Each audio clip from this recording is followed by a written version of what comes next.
अस्सलाम वालेकुम बच्चों, कैसे हैं आप? ठीक है, उम्मीद है कि आप ठीक होंगे। आज का हमारा उन्वान है कहानी नवीसी। सबसे पहले मैं आपको कहानी की तारीफ बताऊंगी। कहानी हिंदी जुबान का लफ्ज है। मफहूम कहानी के मायने हैं हिकायत, किस्सा, दास्तान, अफसाना, जिक्र, बयान, सरगुज़िश्त, गुजरी हुई बात, भूली हुई बात, मन घड़त बात। जी बच्चों, आज हमारी जिस कहानी का जो उन्वान है वो है ना इत्तफाकी का अंजाम। उसका खाका मैं आपको बताऊंगी कि इसमें देखें, मैंने ये खाका तैयार किया है। दोनों बैलों की लड़ाई, एक बैल अपनी तारीफ, दूसरा बैल अपनी तारीफ। लड़ाई शुरू, एक दूसरे से बदसन, शेर तंदुरुस्त और बदला। एक बैल को तो फौरन ढूंढ डाला और मार दिया। दूसरे बैल की तलाश, इसको भी मार डाला।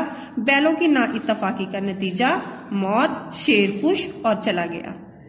हमारी कहानी का जो उन्वान है उसमें ये बताया गया है कि दो जो बैल होते हैं वो आपस में बड़े गहरे दोस्त होते हैं, ठीक है। लेकिन जब उनमें दोस्ती होती है, इत्तेफाक होता है, तो शेर उनका कुछ नहीं बिगाड़ सकता।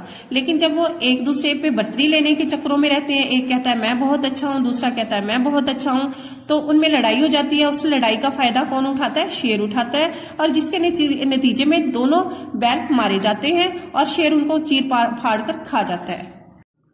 बच्चे, इसका इखलाकी सबक हमारा ये है कि ना इत्तफाकी का अंजाम हमेशा बुरा होता है। ना इत्तफाकी बहुत बड़ी मुसीबत है।